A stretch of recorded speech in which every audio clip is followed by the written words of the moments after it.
हरि ओम। श्लोक number 624, serial number 2781। भूत प्रबंध में कहते हैं कि आदानस्य प्रदानस्य कर्तव्यस्य च कर्मणः क्षिप्रमभिक्रियमाणस्य कालः पिबति तद्रसम्।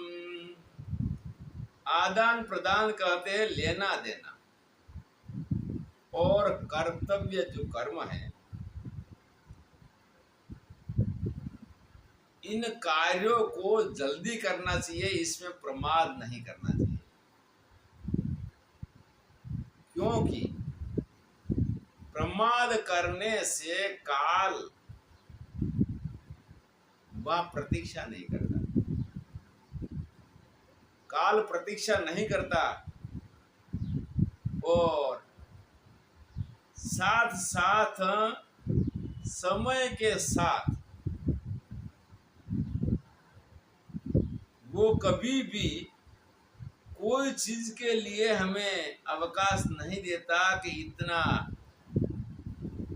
कर लो जल्दी, मैं अभी आ रहा हूं। मृत्यु कब होगी निश्चित नहीं, और होगी निश्चित। जात से ध्रुव मृत्यु। तो ये करके हमारा कर्तव्य कर्म के से हम कभी पीछे न हटे। इसको आदान प्रदान कहते हैं। आदानस्य प्रदानस्य कर्तव्यस्य च कर्मणः। आदानस्य प्रदानस्य कर्तव्यस्य कर्मणः।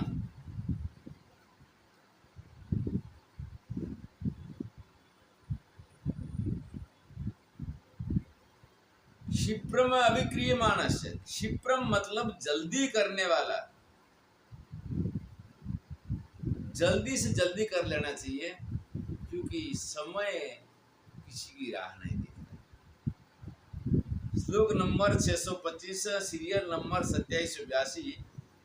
किन्नु मे सादिदं कृत्वा किन्नु मे सादकुर्वत इति संचित्य मनसा प्राज्ञः कुर्वति मानवा। किन्नु मे साद इदं कृत्वा किन्नु मे सादकुर्वत। विद्वान व्यक्ति, बुद्धिमान व्यक्ति कार्य करने से पहले इसका कार्य का पूरा विचार करें कि ये करने से परिणाम क्या होगा और ये न करने से परिणाम क्या होगा। यहाँ कहते हैं कि पहला इसका एस्टीमेट होना चाहिए, और एस्टीमेट के बाद एग्रीमेंट। एस्टीमेट के अंदर वहां पर जानकारी बिना किया एग्रीमेंट से काम पूरा नहीं होता। ये करके यहाँ कोई कार्य करना है तो कार्य का भली भांति विचार करना चाहिए, और भली भांति विचार करने के बाद इस कार्य को करना चाहिए। एक बार एक सज्जन ने खेती के अंदर आंबा की खेती लगाई। आंबा इस एरिया में अच्छा होता था। काफी आंबा लगाने के बाद वहां बोर के अंदर पानी नहीं मिला, तो चले गए, वो सूख गए। तो यहाँ पर ये भी है कि भाई अपने काम किया है तो इसका पूरा एस्टीमेट जानना चाहिए कि अब इस फसल बोया है तो पानी कहाँ से लाएंगे। ये करके इसका विचार, परिणाम का पहला विचार करें कि ये करने से क्या होगा और न करने से क्या होगा। ऐसा विचार कर बुद्धिमान प्रत्येक कार्य को करे या ना करे। करने योग्य है और इसके अंदर करने के वो सक्षम है, जिसको कैपेबल कर। हमारे योग के अंदर 14 अंतराय बताए।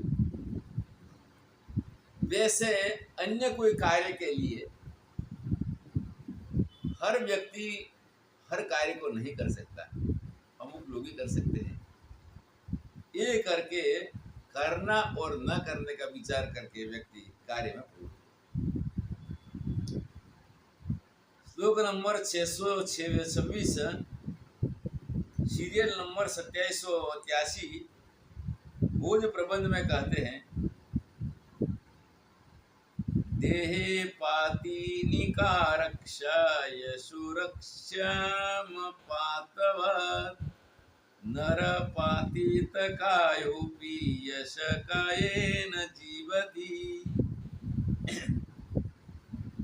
देह पाती निका रक्षा यशो रक्षम अपातवत। देह तो नष्ट होने वाला है, इसकी कितनी भी रक्षा करो तो वो तो जाएगा, वो जाएगा। और यश जो है,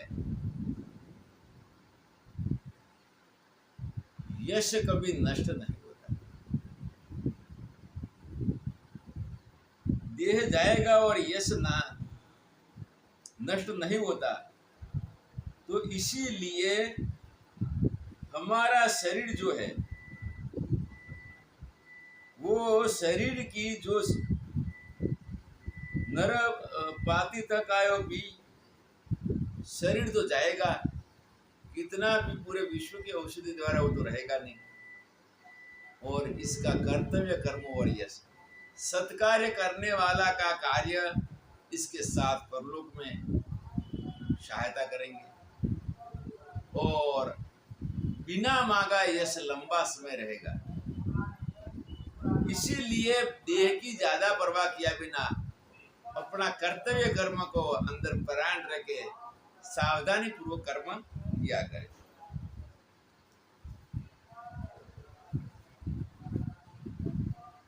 श्लोक नंबर 627, महाभारत उद्योग पर्व में कहते हैं, षड्दोषः पुरुषेण हातव्या हि भूतिमीप्सता निद्रा तन्द्रा भयं क्रोध आलस्यं दीर्घसूत्रता।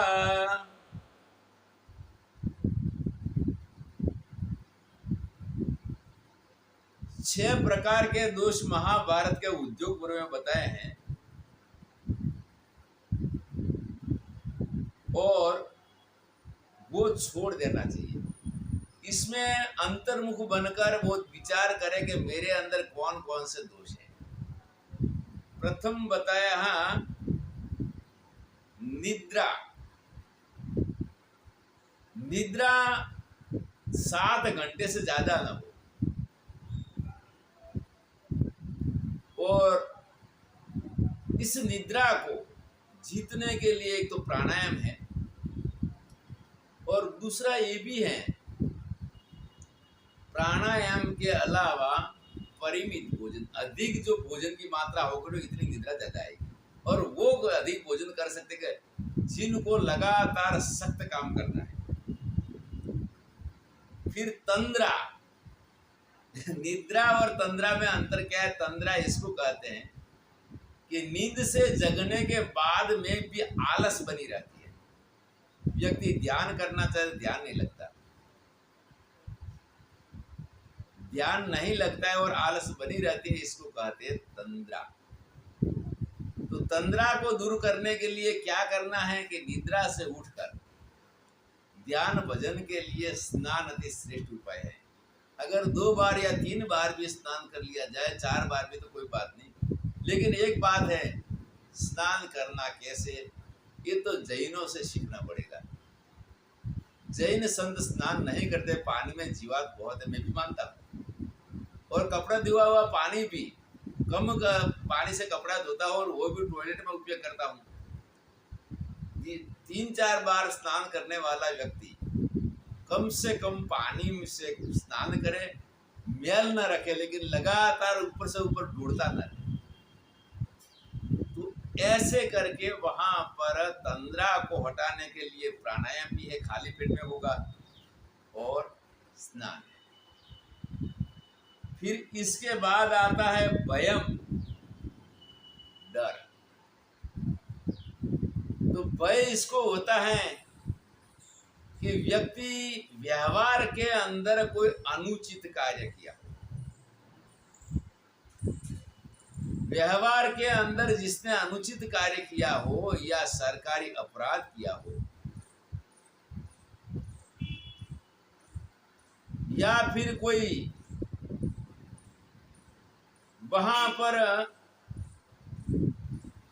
कर्जा लिया हो और नुकसान आया हो,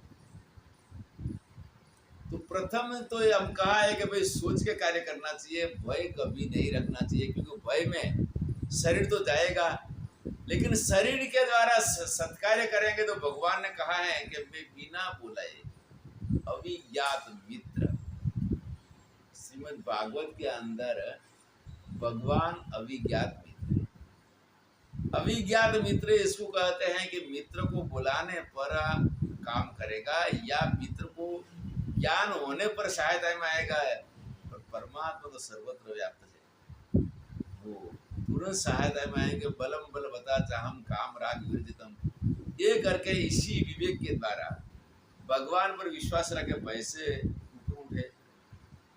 फिर क्रोध, कभी किसी से थोड़ा नुकसान हो तो क्षमा कर ले, क्षमा करके क्रोध से ऊपर उठे।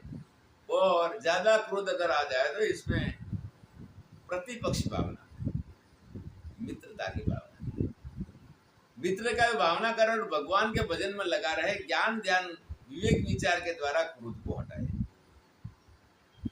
इसके बाद आता है आलस्य, निंद्रा तंद्रा और आलस्य, ये तीन के अंदर अंतर है।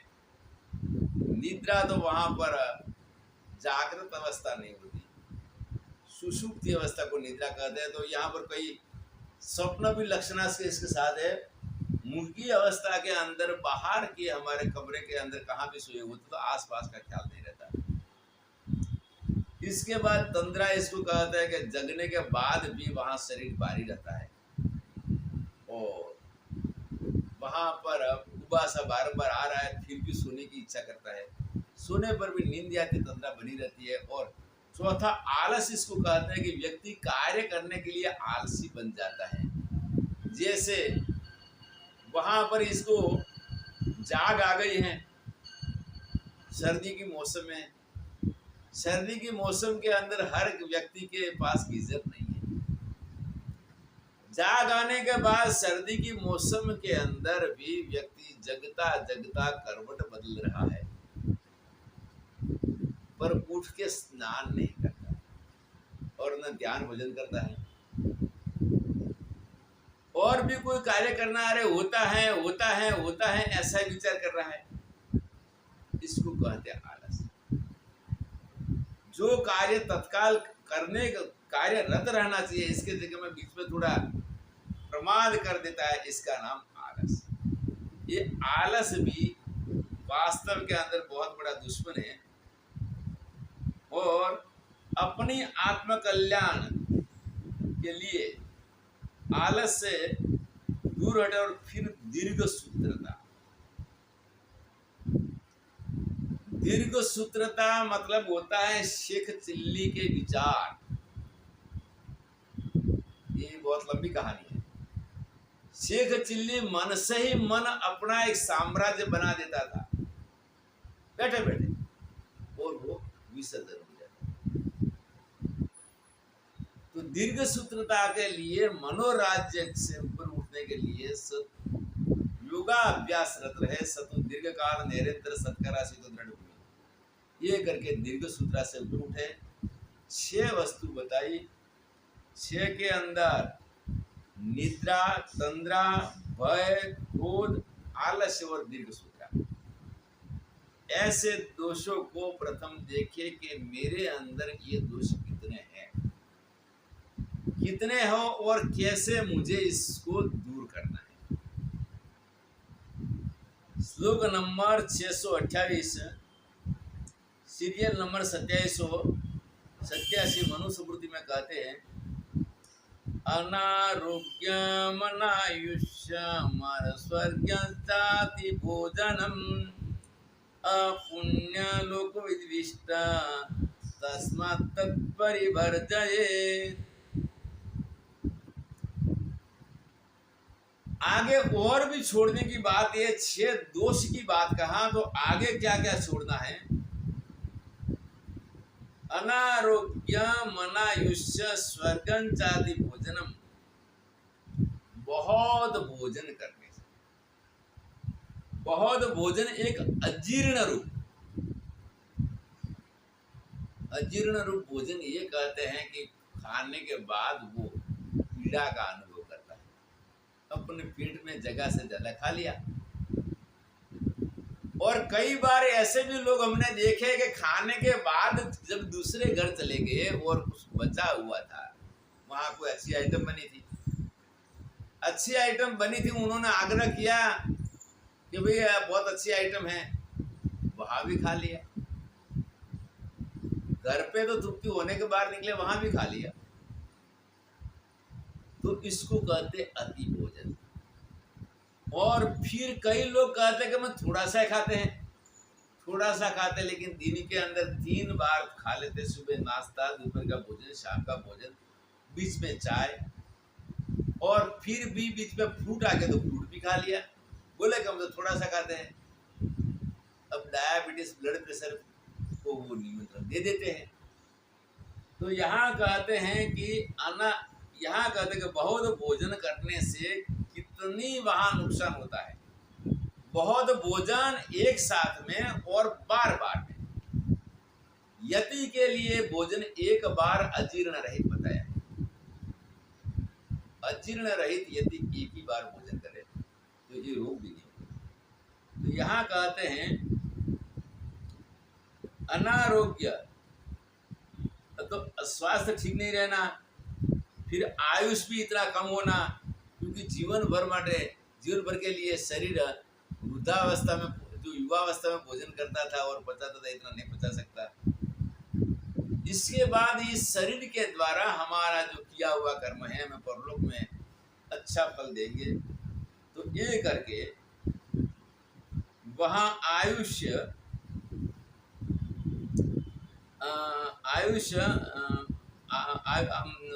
स्वर्ग को भी वहां पर प्राप्ति में तकलीफ होती है। और फिर पुण्य आदि का नाश होता है। पुण्य आदि का नाश ऐसे होता है कि हम सत्कार्य नहीं करते और प्रमाद के अंदर हम जो पूर्व का पुण्य है वो तो भोग रहे हैं, ये तो नष्ट होने वाला है।